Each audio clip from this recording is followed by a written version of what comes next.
Welcome to episode 211 of In Touch with iOS, the show that talks about iPhone, iPad, Apple Watch, Apple TV, and related technologies. I'm your host, Dave Ginsburg, and this week we have our guest, Andrew Orr, back on the show. How you doing, Andrew? Hey, I'm doing good. Thanks for having me. Glad you're here. Lots of stuff to talk about this week. Warren Sklar's back. How you doing, Warren? I am back. Gearing up for Chicago. I'm doing good. Yeah, we got to talk about Macstock here a little later on in the show. But last but certainly not least, Mr. Jeff Gamet is back as well. How you doing, Jeff? I'm doing all right, and it's great to see all of you. Yes. So, yeah, we've got a fair amount of stuff to talk about this week. Always something, never a dull moment when it comes to Apple. But we'll hit some of the topics here. Found a lot of extensive new stuff was found in iOS 16. It'd be interesting to hear what Warren's take is on this, since he's beta testing on a lot of this stuff. Then all kinds of other great stories. So let's go ahead and jump right into the news for this week.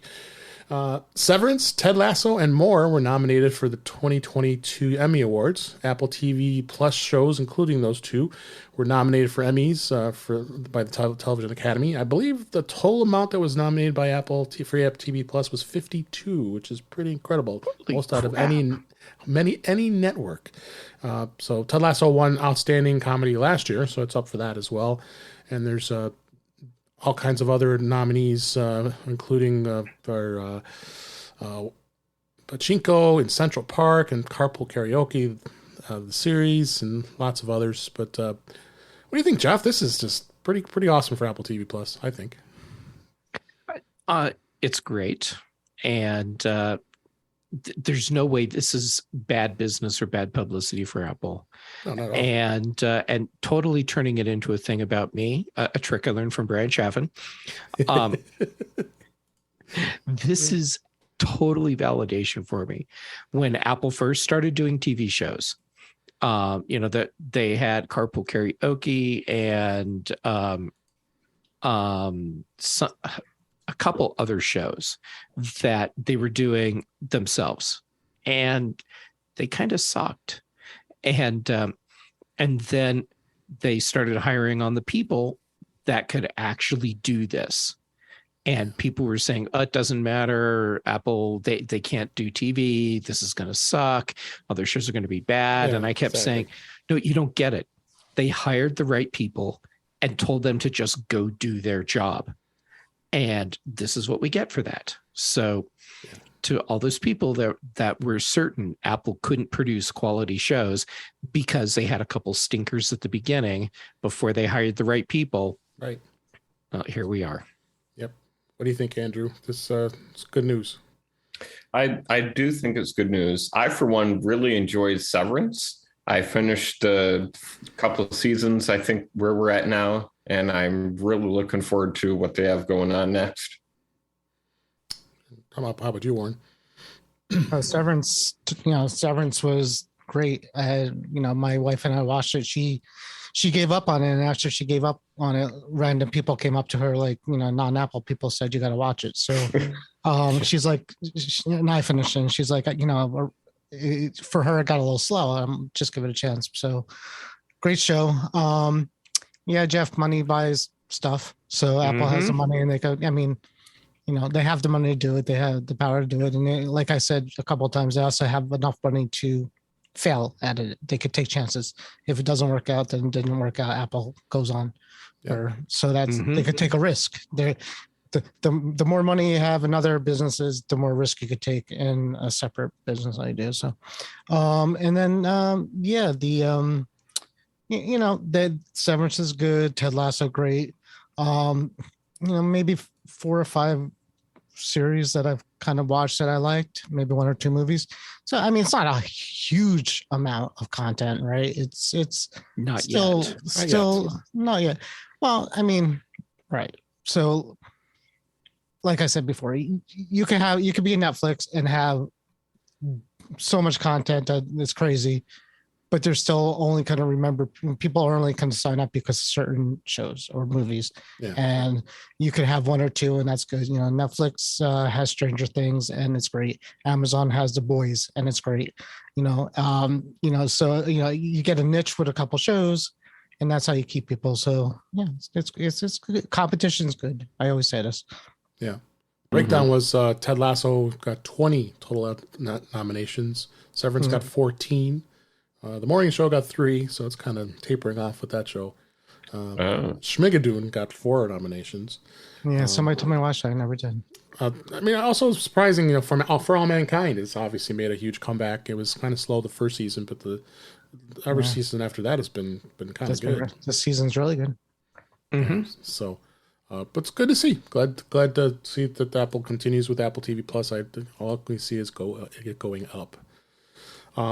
I know I keep talking about this, but Apple's very close on this. I believe now Apple's going to pay $3 billion for the NFL.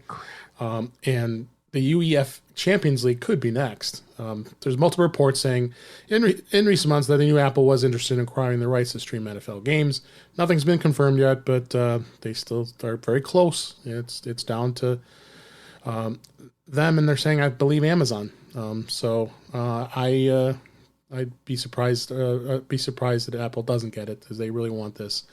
And then acquiring that, as well as they've already got a deal with Major League Baseball. So I know most of you guys are not big sports fans, but this is, again, goes along with the Apple TV Plus thing that they're going to have this as well. I mean, obviously this will be a separate subscription versus having just standard Apple TV Plus. But what do you think, Andrew? Yeah, I think it's a good move for Apple. I think sports is where some of the big money is. And like you said, they already have baseball. Football is even bigger. And if Apple can grab that, I mean, they're just going all out with all this. So good for them. Yeah. And right now, people keep saying that Friday Night Baseball, the announcers are just god-awful horrible. Again, those who don't watch baseball, oh, yeah, they're horrible. I know what Apple is thinking of these hiring these people. So have you watched any of Warren in any of the baseball games? Or? No, I didn't like baseball before. Apple took them. I certainly don't like them now. Yeah. You're a football fan. I know that. So I'm in the football thing, and that it would be great. One thing I did think about is, since Apple, and this is a question, since Apple is global, no matter where you are, the content's the same wherever you go. Right. That's their thing. The other countries in the world have a weird relationship with the NFL. Right. Like, so in the UK, you could watch the NFL on a Game Pass, where here you can't, because it's blocked up. So that's going to be challenges too. They might have to, it's going to be a hard deal, I think, to get a worldwide soccer, worldwide football thing. Yeah. But if they do it right, that'd be great. I would love to watch the football games. Right now I do have the NFL ticket here too, so I'm kind of getting it as well. Sure. But yeah, football's good. I don't know what UEFA is at all, so I can't comment to that. But we'll see when it happens. They've been talking about it for too long. Yep. Any thoughts, Jeff? Like Warren, I have no idea what UEFA is. I don't either. Actually, I'm trying to look what it is. I don't know either. And I have no interest in American football. Right. So for me, on a personal level, this announcement is whatever. But looking at it from the business side, whoever gets this deal, this is huge for them, because I don't have to be into the NFL to appreciate what a huge business this is and how popular this is. So yeah, it'll be big for whoever gets it, and $3 billion is just insane money. Yeah. The UEF is women's football in the UK, but it's soccer. Okay. So my life is now complete. I figured as much. Yeah, if they get that deal, I'll be happy. Next story. They've been talking about this. I seem to remember always grabbing this article and be always interested when YouTube is finally going to do this. YouTube is rolling out picture-in-picture feature for the iPhone and the iPad. Those with iPhones and iPads will be able to watch YouTube videos while browsing other apps, but there is one caveat. This was announced this past Monday as we record this. YouTube will be rolling it out. over the next several days, and it'll be available for iOS 15 and iPadOS 15s allow users to watch YouTube content outside the app in a movable window. However, there's a caveat. Non-premium members will have access to the feature for non-music content. So now there's being more rules here. If you want to use it to access the music on YouTube, you'll have to subscribe to YouTube Premium. And they explain, there's a link here why, how to access this feature. This is crazy. Well, hey, I'm a YouTube Premium subscriber, so it doesn't affect me, but plenty of people out there that are not. What do you think, Jeff, on this? What the hell is wrong with Google and YouTube? I mean, seriously. I know. Yeah. Picture-in-picture, as a developer, you get for free. Yeah. Apple built it into the operating system for Costs them YouTube nothing. to have this extended, you have to work hard to make this happen. No, they're being butts about the whole thing. Yeah. And this is all about trying to figure out how to manipulate the system for maximum value for them and not for their end users. So while I would like to be happy for people like you, Dave, that already have premiums, so now you can take advantage of all of this, I'm like, yeah, whatever. I mean, come on. YouTube does not get a high five or any level of praise from me for doing what I consider to be less than the bare minimum for their users. Yeah, I agree. Any thoughts, Warren? They were obviously doing this to make money, right? People wanted to watch videos outside of the app when they go to a phone, and they saw an opportunity to charge people for premium membership to do so. And I think that's what they were doing for a while. Mm-hmm. I didn't read the article, but I noticed it. I think I noticed it when I watched the Mike do his thing in Chicago. Is it Mike? Mike Potter? Yeah. So I think Macstock. I think I noticed it right then. Is like I was watching on my phone and I had to go out. I'm like, ah, crap. And then the windows stayed there. I'm like, this is great. So it's great. I've been waiting for something like that for a while. The music thing doesn't bother me. I never would, that doesn't bother me. There's other ways to get music. Oh yeah, of course. Yeah, for that. But the video content is cool. So I like it. I'm good with it. How about you, Andrew? Yeah, I think this whole saga with YouTube and this feature that Apple iOS has had for a long time now. It's been at least several years. Yeah. It's ridiculous. I think that was probably the final straw for me in giving up the native YouTube app on the iPhone. Now I just use it through Safari. Sure. Mm-hmm. Makes sense. This is a sad story. I don't know. Maybe it is. Apple has reportedly cut all ties with design legend Johnny Ive. It's sad. It's just so sad. Apple and Sir Johnny have finally split, with the two parties agreeing to end their $100 million consulting agreement they signed in 2019. According to the New York Times, the parting was a mutual decision. Apple executives had begun to question the expense of the agreement and the departure of several in-house designers to Ive's love from company, the paper reports. So I think this is sad. It brings a close to a 30-year association with Johnny and Apple. He joined in 1992, but brought all kinds of important things like the iPhone, the Apple Watch, the iMac, and so many other things. Jeff, what do you think? I think it's a sad day, but I think it was time to move on too. Sure. From a nostalgia standpoint, this is a sad day. Yeah. From a business standpoint, I'm surprised that Apple kept Love From as a consulting company for 3 years. Mm-hmm. And so the fact that this is ending now, the big surprise to me is that it didn't happen last year. It might have been an ongoing project going on. I mean, that they had. Yes, I'm sure you're right. And once they finished whatever it was that they were working on together, that collaboration was done, and Apple's like, okay, and we're done. And Johnny was like, yep, we are. See you. Yeah. I'm sure it was, and that's fine. Like that, yeah. And that's how. I mean, if you're going to separate from a company, that's probably. I mean, you can't do. That's a much pretty better. good way to do it. Yeah, I mean, To walk away with $100 million. Well, Yeah. and to walk Yeah. away part of on good terms and with a good legacy, because a lot of things could have went wrong for Johnny, right? Like if some people, he could have, anybody can end up like the Pepsi guy at Apple and with the bad legacy, and John Scully. yeah. So I mean, I'm happy for them. I'm happy for him. I think he exited out probably exactly how he would want to have done it. Yeah. Mm-hmm. Andrew, you think it's quite the legacy with Johnny? What are your thoughts on Definitely. Johnny? I like what Jeff said when he said it is sad for nostalgic reasons. Right. And as we all know, he's been like slowly, gradually making his exit for a number of years now. And this is it now.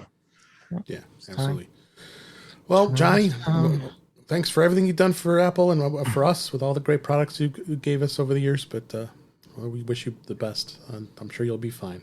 What do you think his coffin? He's going to have a great looking coffin. Yeah, With chamfered edges. It could be. And a tombstone too. It's going to be white. It's going to be shiny white with like no hard edge. Yeah, it's going to be great. Do you think you do white and gold? He could. Maybe, or maybe it's going to be called like Starlight something. He's going to give it a name. Yeah, for sure. It's going to have a FaceTime camera on the back too. That's right. And then last story this week, despite a downturn in global smartphone sales, the iPhone 13 continues to sell well. The global smartphone market may be in the toilet, but iPhone 13 continues to sell well, and Apple expects the upcoming iPhone 14 to do even better, according to Reuters. Tech giants slightly higher expectations for its next-gen smartphone, which should debut in September, October, we think. Will underscore a growing belief among Wall Street analysts that Apple's sales are likely to hold up better than we thought. I do seem to remember we talked about an article the other day that the Mac is having 9.3% increase, where all the rest of them are not in a major decrease. So I think Apple's market overall is doing very well, but the iPhone continues to do just as well. Even though the Android is dominant around worldwide, it's still dominant in the U.S. What do you think, Jeff? I'm not surprised by this. No. And Apple's positive outlook for the iPhone 14 doesn't surprise me either. I mean, when the 13 came out, that was the tipping point, I think, for a lot of iPhone 7 and iPhone 8 users. And I think the 14 will be the tipping point for a lot of iPhone 10 users. And the fact that Apple can still have strong sales while there's overall weakening in the smartphone market, I am not surprised at all. No, it's a product that people continue to want, regardless of how the rest of the market seems to be doing. I couldn't live without it. I'm sure all of us feel that way. What do you think, Andrew? Yeah. I was a little surprised about how it seems like the iPhone 13 is doing well. To me, it wasn't really a huge leap over the iPhone 12, but good for Apple. Like they can, I think, like, would you guys say the iPhone 13 might be the old S cycle? Because that's what it seemed like to me. Yeah, I can't remember that many. I don't remember any of the differences now on the top of my head, to be honest with you. Yeah. And they haven't really done an S cycle for quite a long time. Yeah. Well, they stopped doing them. Yeah, they stopped doing them because whatever reasons, but I don't know. Somebody said on the podcast this morning that nothing's going to change until the possible foldable phone, really, at this point. So that's probably, yeah. And it makes sense. Like, what else can you do with it? What else can you do with it? Look at your phone right now and say, what else can you add or do or change? And there's not. It's pretty minimalistic. So there's just not much going many on. crazy people out there, including myself and Warren, who upgrade every year. So, and we always see it every year. You got to live the life. We do. Hey, if I didn't do it, this podcast wouldn't be possible. So. Yeah, see, you're in the position where you have to. I mean, you I are don't have to do obligated. anything, but We could all Have to. we could all tell ourselves a lot of things. Yeah, but, no. you know, we could be honest with ourselves too. We don't have Sure. to, but it's we like it. Let's put it that Yes, way. we do. We're tech fans and we're Apple fans. So And there's nothing wrong with that at Nothing all. wrong with that at all. And Yeah, even though I'm lately renting I've it been- every year. I've been trying to convince myself so badly that I don't need the new MacBook Air M2. So Are I'm you going. sure about that? Andrew, Sure. Andrew, You want we the gotta- midnight blue, right? No, Yes. Andrew, so I we gotta mean- talk. I sold my laptops because I sold my Windows laptops to make room for this Air, but I have the 14-inch Pro. This is Oh, okay. and I don't. There's no reason I need. It would replace nothing in my life. hmm I don't. But you've done that But before. it would be cool. And that blue, But what am I going to That's do with pretty two sexy. MacBook? The 14-inch MacBook is actually a better laptop than the 13-inch new Air. I agree. I use the 14 as for work, and I I think love it. I think it's going to be. And my You know, 16. it's got a bigger screen and it's got more ports and it's a better machine. It's a little bit heavier. And we're going off topic. I'm waiting for the 15-inch Air, and that's what I'm going to get. Okay. We'll see. Ever since the first Air came out, ever since the 12-inch MacBook came out, I said to myself, because that was the first form factor, I said to myself, make this in 12-inch, 13-inch, 15-inch, 17-inch, and same size, same shape, just bigger. I mean, same depth. That's what people want, and that's what. hmm All right, let's move on to the topics this week. As always, we talk about what's going on in the beta world. Actually, kind of unique. I still think this is unique. The fact that Apple is still doing development on the current OS, since iOS 16 is going to be out, any time now. But iOS 15.6 is now in a release candidate. It was just released 2 days ago as a release candidate, RC, for both iPhone or iOS 15.6 and iPadOS 15.6 and public beta testers. You can download it now if you want, especially if you're a public beta tester. There are some final release notes because they didn't have any information about that before. They did add some new options for live sports games and addresses issues with device storage settings, Safari. TV app added an option to restart a live sports event already in progress and pause, rewind, and fast forward. Fix an issue where settings may continue to display that device storage is full even though it's available. Now that's a nice bug.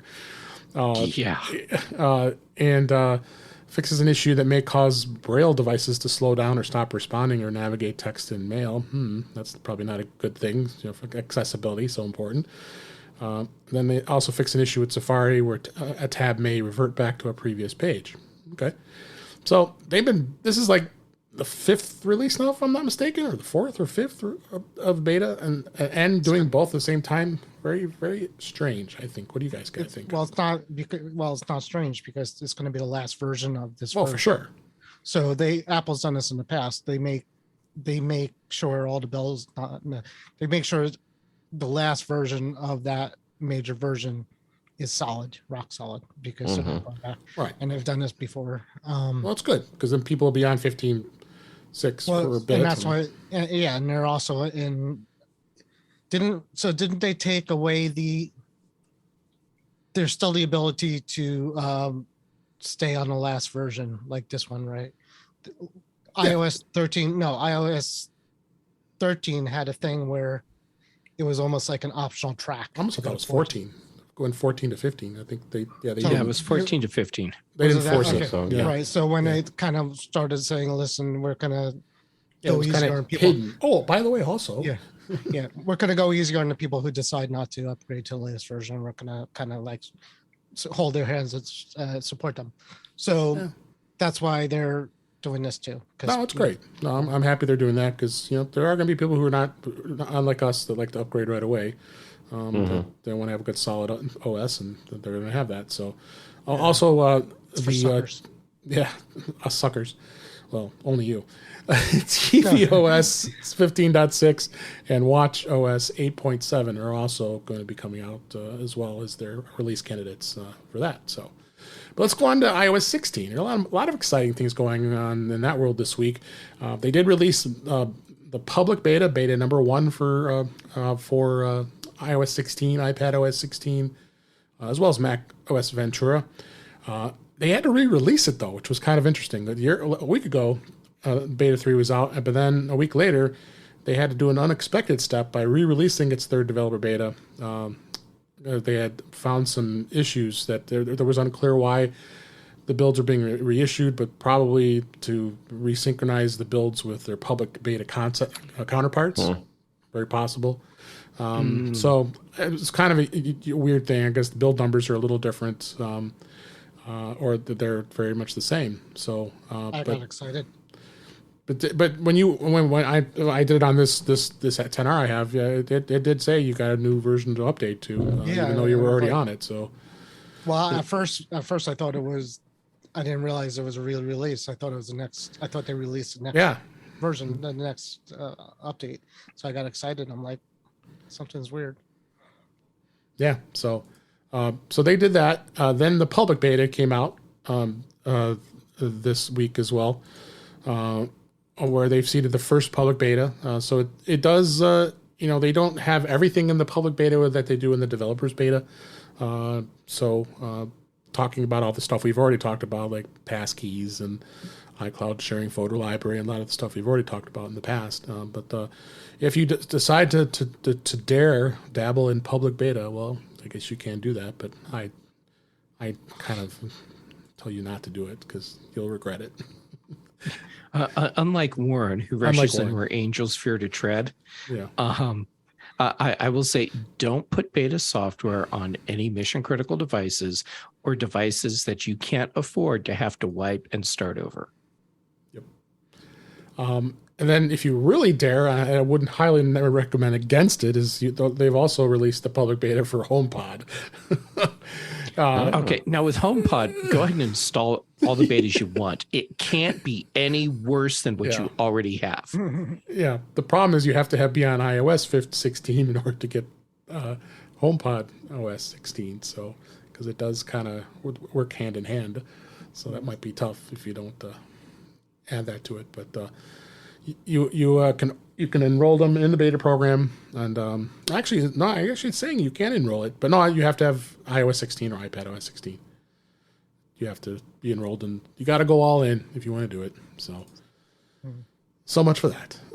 And a couple things that kind of stood out for me here is one of them that really was exciting was the fact that the big news on security, the lockdown mode. I don't, Andrew, did you have a chance to take a look at where that's at with lockdown mode? If I remember right, it sounds like it's going to be released in the official version of iOS 16 later this year, I think. So so far it hasn't been seen in the betas. Yeah, I got a link in the show notes to an Ars Technica article about why the lockdown mode from Apple is going to be one of the coolest security ideas ever. Basically, this is going to be a game changer. You can turn on lockdown mode. You can want to lock down an app, you can lock it down. And I think this is just adding another enhanced things here. And in fact, they have a list here of all their full restrictions they're going to be able to do here, including messages where most message attachment types other than images are blocked. Some features like previews are also disabled. Web browsing, Apple services, incoming invitations and service requests, wired connections with a computer or an accessory are blocked when the iPhone is blocked. Configuration profiles can't be installed or enrolled, like MDM if you don't have it, if it's not part of corporate. So this is, I don't know what you guys think, but I think this is something that's even going to make it more of a value of what iPhone really and iOS provides as far as giving you good security, honestly. Google's going to steal it very soon, by the way. So they're yeah. Absolutely. They're going to have their version of this, no doubt, 100%. Yeah. I do think it's a really cool feature. And the thing that I first thought of is Apple, by the language that they're using, they are really kind of aiming this towards journalists and other people who are in these really high secure, like they need stuff like this.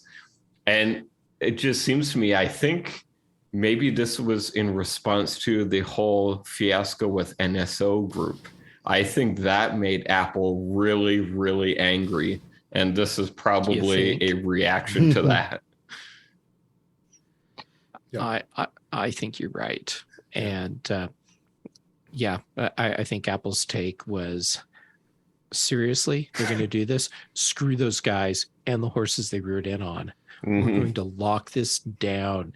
And Dave, you're welcome. You have no idea how much self-editing I just did. That's right. Oh my gosh. So a couple of things I wanted to touch on a little bit here when it comes to iOS 16. I got a link to an article on Mac Rumors here that some of the hidden features that they've discovered. I wonder, Warren, if you have discovered any of this stuff, but a couple of them that stand out. I'm not going to go through the whole list here, but copy and paste photo edits. If you want your photos to have the same aesthetic or have improvements you want to make to an entire batch of images, this is now going to be possible with a copy and paste feature for photo edits, which lets you copy edits and from one photo, then apply them to another photo with a tap. That one, I haven't seen that one. I've seen a few of them. Duplicate context, definitely saw. That feature right there. That is huge. Adobe should be really concerned because with the photos? The copy and paste photo edits. Yeah. Because I mean, for a long time, one of the features that people have really loved about Photoshop, the people that do a lot of image editing, is being able to essentially batch process edits across images. Yeah. And so, and just building this in to something that's part of your iPhone, holy crap. I mean, that's an expensive pro feature. That's just part of what you get when you download iOS 16 for free. Yeah, exactly. But I agree with you, Warren. Merge duplicate context, that is always a big pain in iOS. That's well, yeah, right. You could do it on the Mac. I mean, on the Mac, it's great, and nobody knew about it. That OS X had this feature for like ever, to merge duplicates. Yeah. So I'll go over to people's houses. They're like, my contacts are all whack, and I'm like, tick, $50. But it's like, and so doing it from the iPhone is great too, and the duplicate photos is really cool too, and that also made its way to Mac as well. This in Ventura, so that's great too. Face ID in landscape. Yeah, I was going to say Face ID in landscape mode. That's pretty one. cool, because sometimes you don't want to hold it. You want to hold it in landscape mode and do that. Yeah. Even notes passcodes. Rather than creating a new password for a note, you can simply use your device passcode or Face or Touch ID instead. Which is going to make life easy too. Wi-Fi passwords is another one. Being able to just tried it. It's cool. See the password of the network that you're connected to. So you'll actually be able to see the password. That we haven't been able to do that before now? Yeah, right. Exactly. Every other computer operating system lets you do it, by the way. Every other one. Right. So Android, Windows, Chrome, everything will let you see the key for that. Even the Mac, you could do it. So it's just nuts. Yeah. I told you guys once before,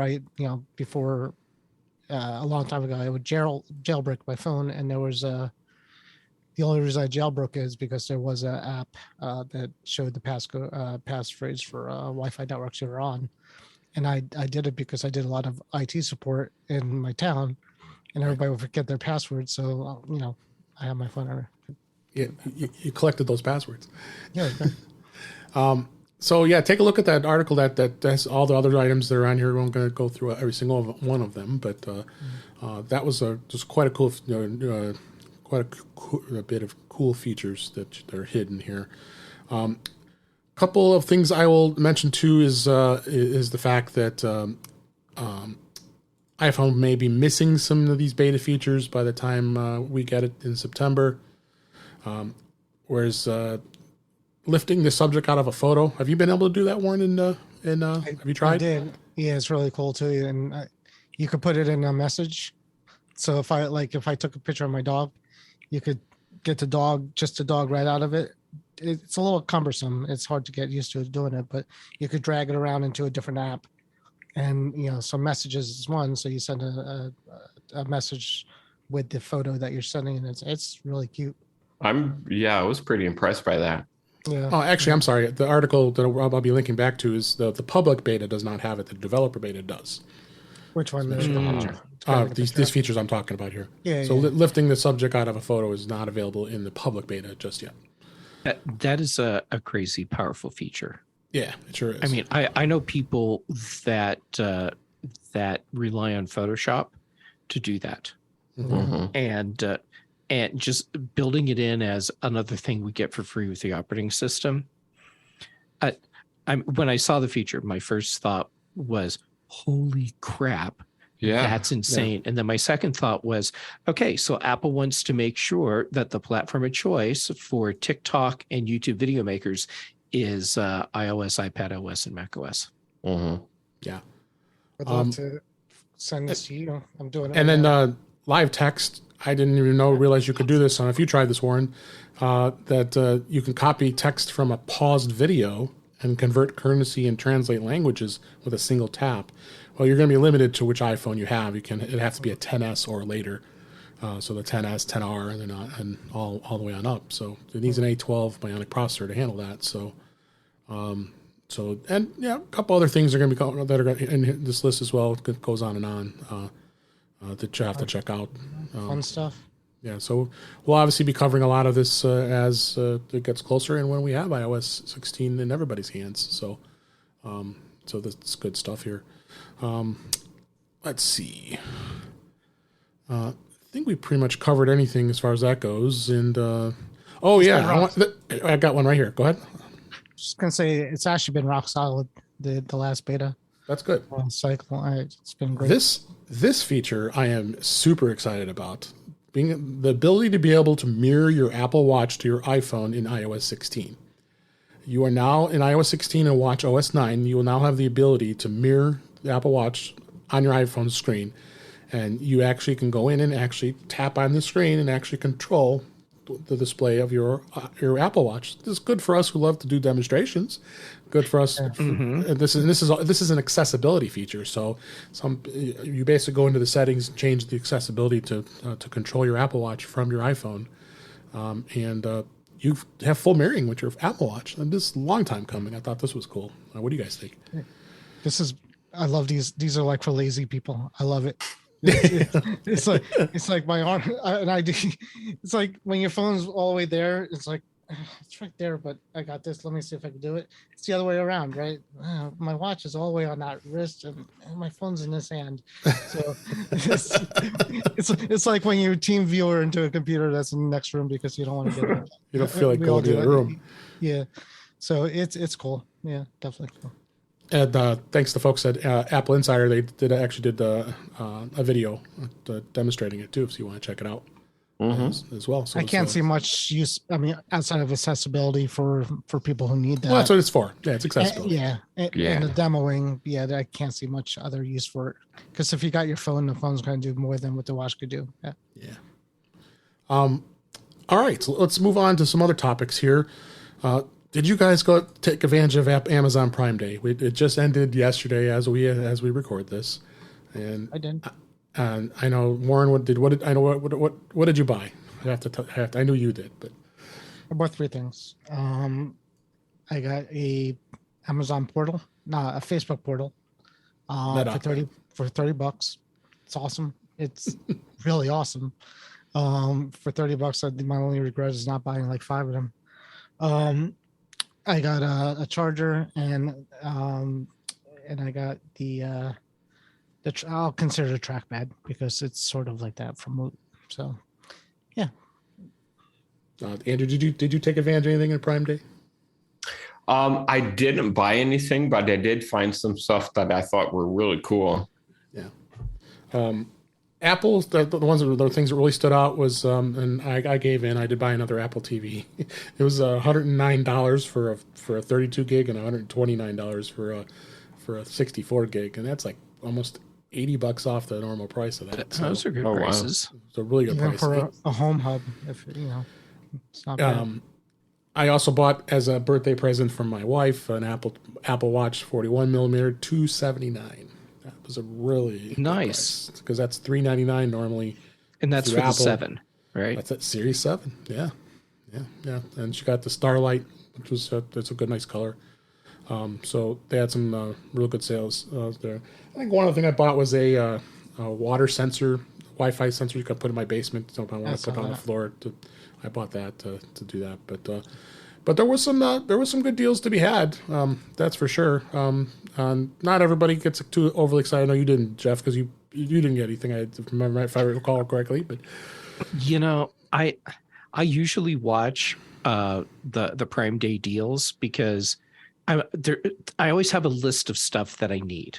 Yeah. And so if it's available for a good discount on Prime Day, then go ahead and get it. And just the way everything was kind of happening with my schedule, Prime Day hit didn't the first day, and I completely forgot about it. Yep. Then the second day, I realized partway through the day, I haven't looked to see if there's anything that I need. Right. And so I don't feel like I actually missed out, because before the end of the day, I actually did help a couple different friends pick out the right things that they needed from Prime Day deals. So I didn't spend my own money, but I did spend other people's. It's overwhelming. It really is. Yeah. So just real fast, the way I conquered it the past 2 years is going to like Slick Deals, right? Basically, and not right to Amazon, because there's crazy people who spend their whole day just rating the sales, and yep. Yeah, so that's a little trick, and it's fun. While I was going in, so I went in the Amazon app, and I'm like, we get so mad that Amazon knows too much about us, but I'm in the app. I'm like, you need to know more about what I want at this point, because there's just too much stuff here. So it's overwhelming. But the Slick Deals, what's the other one? Deals.net, I think, is another one. There's so many of them. Yeah. A couple more things I'll mention. Yeah, the iPad, the entry level iPad 10.2 inch was $299. Yeah. The Eero deals were really good. Yeah, the Eero deals. Yeah, there were some really good deals on the routers through that, and the Elgato Stream Deck was being sold for $99.99. The Stream Deck, which was. It's a good thing I didn't see that one. Chuck Joyner and I were saying, maybe we should buy a second one. But like, what am I going to do? I have one on each end here. Yeah, well, then you buy a little rack mount thing to hold your Stream Decks. Exactly. And then you buy the other thing that you realize will make a great add-on to that, and it just keeps snowballing. Yeah. So I drew the line. So Prime Day is over. It was 2 days. It's always fun, but c'est la vie. There'll be more deals down the road, I'm sure. Next article, you were just talking about routers. Andrew, you wrote this great article about the best routers for the iPhone, iPad, and for Mac as well. I found this to be really interesting. I wanted you to kind of share your thoughts of this with HomeKit. You hit on HomeKit on this in type of home networks and all that stuff. What really stood out to you that's going to make an iPhone and iPad be efficient with being on a network, and what devices you recommended? Yeah, like you mentioned, when we were thinking about the best routers for Apple users, it was HomeKit. And the routers that support certain HomeKit features, I tried to explain HomeKit Secure, which is when the router can control the level of communication that other network devices have between each other and the web. There's HomeKit Secure Video, which works with security cameras. That is a feature of iCloud Plus, which lets you store and view security camera footage in your iCloud Drive account, and it doesn't count towards your storage. And then I also tried to explain a little bit about differences between what we think of as like a standard regular router and mesh networking. So that's another thing to keep in mind for people who want to buy a good router for their devices. So yeah, I think I tried to just cover a little bit about everything. Yeah, I mean, you covered the Aero, and Jeff, you mentioned it. Do you have the Aero, Jeff? I do. Yeah. Yeah. This is the 6. You have the 6. This is the tri-band. I do not have a 6. Okay. For me, there was no need to upgrade to a 6 because I wasn't going to get anything beyond what I already have with my Euro.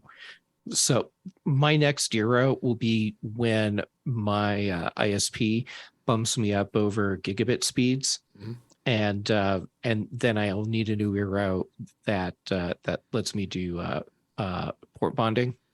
Yep, that makes sense. You also mentioned the Netgear Nighthawk. I'm a big Nighthawk fan. That's what I'm using, the Wi-Fi 6, and it has being able to have multiple devices, because I might have 20 or 30 devices on my network. The one I sold you? That is the one you sold me a long time ago. But I've always had the Nighthawk series routers as it is. But this one's the AX12, which is the newer one. But it does offer speeds up to 6 gigabit, which is pretty insane. Well, yeah, that is pretty insane. Yeah. I have the Orbi. I had the Orbi 5, 3 satellites, and got used to the quirks and issues with it. It's definitely not as Apple-like as the Eros. They take a little more tech love sometimes, I think. Yeah, but it's worked for me. Yeah, well, the Orbis are great. So then when they came out with the 6, I got the Orbi 6, and I sold the 5s. And they're good. They're really good. Yeah, so check that out. I think good information about routers, because we always get confused. You kept it in plain English for most people, so I think we can come up with some good routers for you, and to work well with your iPhone and your iPad, as well as your Mac. And PSA real fast, Dave, if anybody out there listens to the show and they want to improve their networking, mesh. Oh, absolutely, mesh. I have so many people still that I support. They're like, I'm telling you, go mesh. They're like, well, I got this and I got the extenders, and I'm like, rip it all out, put it in a box, and get this mesh, and your life will be better. Yeah, most of my recommendations were mesh. They have to be it. I mean, it's just that's a standard. And I said it before, Apple missed a huge opportunity with putting mesh router radios in the HomePods and the minis. Yeah, don't know why they didn't do that. I don't know either. Yep. Another thing you talked about this past week, Andrew, was about the weather app on the iPad. And I agree that the iPad, finally they brought this weather app. We've talked about it when it first came out in iPad OS 15. But it does have some great things to it. But there are some other weather apps that are out there that are probably better, especially the fact that that Apple bought. I'm having a brain cramp here. The Dark Skies that they've incorporated. They incorporated into that. But you hit upon the Weather Kit. Why don't you tell people what the Weather Kit is, as far as for apps developers with weather? Yeah. So once after Apple acquired Dark Sky, they've really been kind of building out their own weather system, and developers with Weather Kit. That is just another way for them to incorporate Apple's own weather technology into their apps. And I thought the whole thing was interesting. Even though Apple acquiring Dark Sky allowed them to improve their weather app so much, but Apple still does rely on third-party sources of weather information, like Breezometer. They supply the air quality information in the weather app. In some areas, I think it's for severe weather warnings, that's still the weather channel in there. So it's still kind of a whole mishmash of everything, but Apple's still slowly trying to grow their own network out. Was this the one that was powered by Yahoo, or is that something else? A long time ago. Yahoo, the Weather Channel. They do get sources of information from the government too. Yeah, Yahoo is just weird to me that they picked Yahoo to do that. But that's a whole other story. Well, if you have enough money to throw at Apple. Yeah.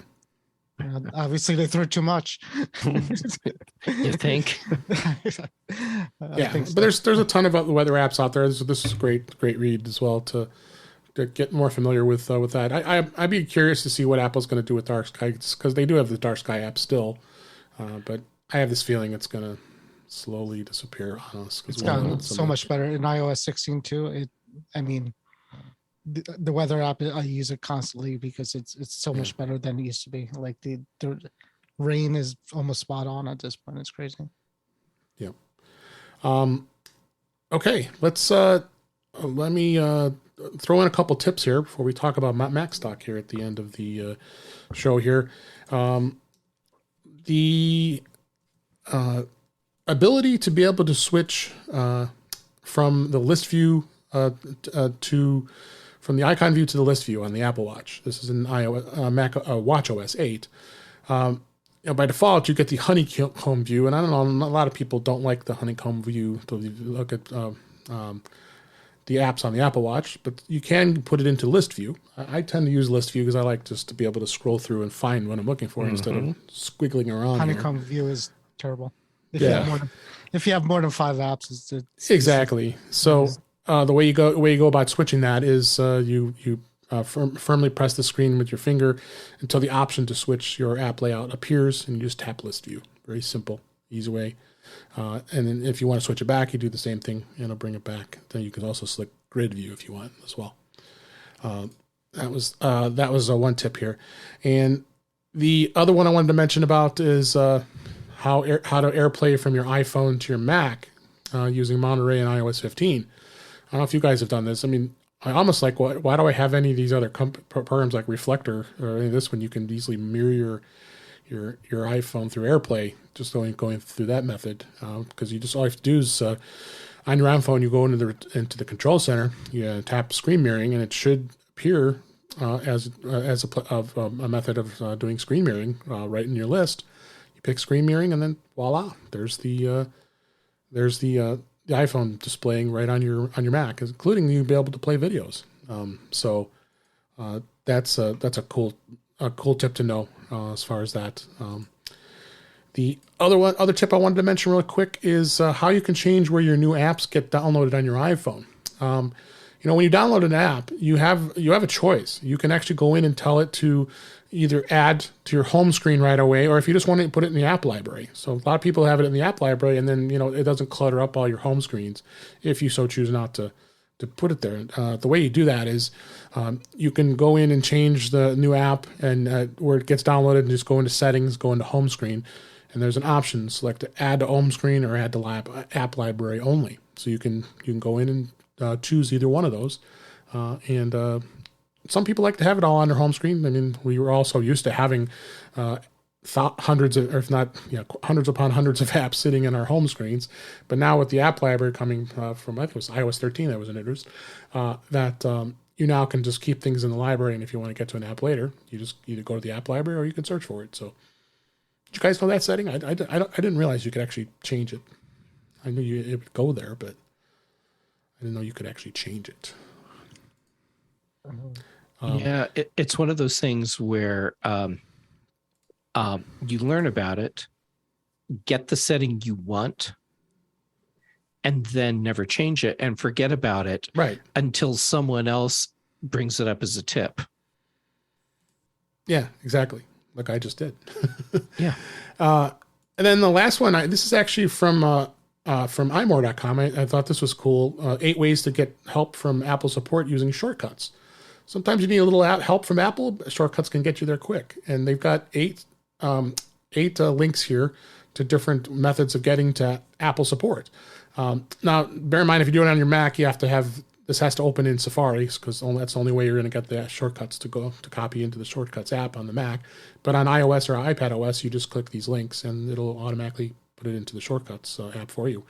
You have options like Apple Support homepage, opening the Apple Support app on iPhone or iPad, search Apple Support, make a Genius Bar reservation. You can call Apple Support. You can call Apple Care.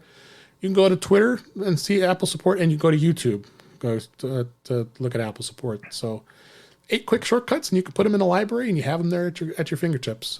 I know, Jeff, you love shortcuts. I think these are kind of cool. I do love shortcuts. These are kind of cool. And at the same time, it makes me wonder, does Apple really think that there's enough people out there that need to set Genius Bar appointments that often that they need to create shortcuts for it?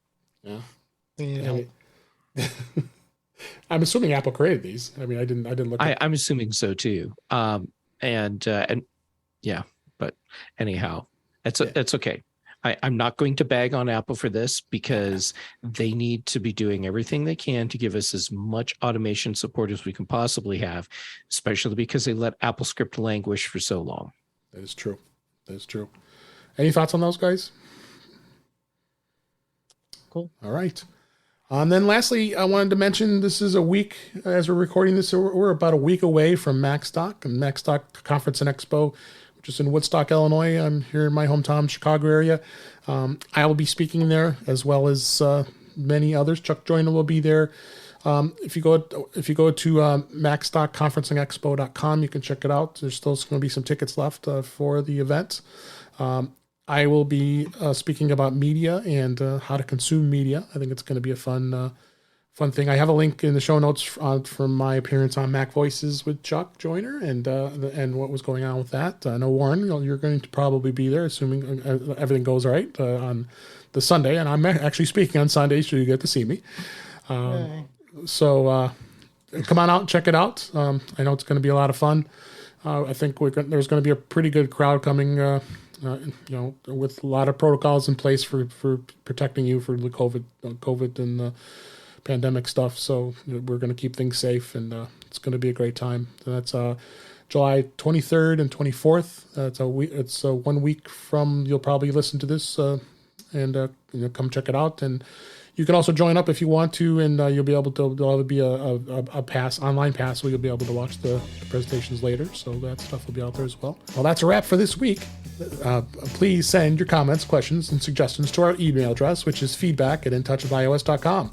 You can follow us on Twitter @intouchwithios. Support the show by buying me a coffee at intouchwithios.com/coffee, where we would really appreciate it.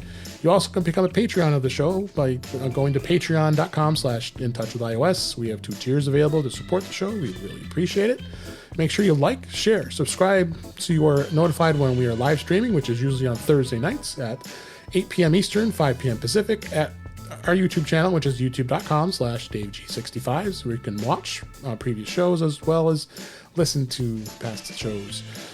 Visit In Touch with iOS magazine on Flipboard, where many of the topics we discuss are flipped into this magazine. The link is in the show notes. You can subscribe to the show in your favorite podcatcher, including Pocket Casts, Apple Podcasts, and many others. But better yet, go to our website at intouchwithios.com, where all the links to all the ways to listen to us are there. I am Dave Ginsburg, and you can find me on Twitter at DaveG65. And Andrew Orr, thanks as always for coming on the show. We always love it when you have some great articles to discuss, as well as all the other good topics. We appreciate everything you do over at Apple Insider, and tell everybody where you can find you. So I am writing at Apple Insider. You can find me writing about a pretty wide variety of subjects, I think. And then, as always, I'm on Twitter at Andrew or not. Great. Thanks for being here. Jeff Gamet, as always, great to see you. Great to have you here on the show. Where can people find you? Well, thanks for letting me come back yet again. It's always so much fun to hang out with everyone. People can find me on Twitter and Instagram, jgamet on both, youtube.com/jgamet for occasional videos. Tuesdays, Mac Voices Live. Thursdays here with you. The big show and the Mac show, so that would be Thursday and Friday. The Context Machine with Brian Chaffin. On a different note, I'm going to be going to WordCamp US in San Diego, but I didn't get a ticket because I was actually recording a podcast when tickets went on sale, and by the time the show was done, all the tickets were gone. Oh no! But you have a connection. I'm not letting that stop me from going. And I know there's a lot of other people that are going to WordCamp US as well that don't have tickets. So I made a Slack group for everyone so that all of us that don't have tickets, we can coordinate for all of the stuff that we're going to be doing on what has been now dubbed the taco track. And so hit me up, send me a DM on like Twitter, and I will send you a link to the Slack group. Warren is completely baffled. Where are you going? What camp? What? WordCamp US. So this is the biggest conference in the United States for WordPress users.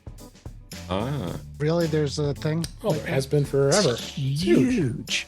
Yeah, WordCamps are done all over the country. Well, all over the world. So cities all over the world do. It's like Macstock, but for WordPress. Get lunch at 12. Yeah, there you go. And then you play board games. Do you play Wordle? You will be able to play a board game version of Wordle very soon here. So you'll be able. Warren, if you want to show up to WordCamp and play Wordle, if you know welcome. Exactly where I'm never going to be, that's it. Okay, you're missing out. Well, okay, just because you don't do web design, you know. No, I supported one lady with WordPress once, and she convinced me never to look at WordPress again because she was horrible. So I decided not to. Oh well, that's fine. 40% of the There's still of the more websites. than enough WordPress for the rest of us. Yeah. So no, have fun with that word thing you're doing. It will be a lot of fun. Oh, I'm jealous. Oh, always. You should be, because San Diego. And that's good. That's a good point. San Diego and beautiful. Yeah, and it's and the venue is really close to the little bay there. I would play Wordle to go to San Diego. Well, there you go. Even though Wordle has nothing to do with WordPress. A plane ticket, and I mean, in our Slack, people starting to join, and they're already talking about which taco places they want to go to. So you know. It's going to be a wonderful time. Are they going to start blogging on it on WordPress of all this? Because that's what you do on it, right? It's a blogger. It's more than that. It's a whole other show. Like, yeah, that's like a totally different show. But yes, it's a very popular platform for bloggers. Okay. Well, speaking of whole nother show here, Warren, where can people find you? Will not be in San Diego with Jeff at this word thing. You're missing out.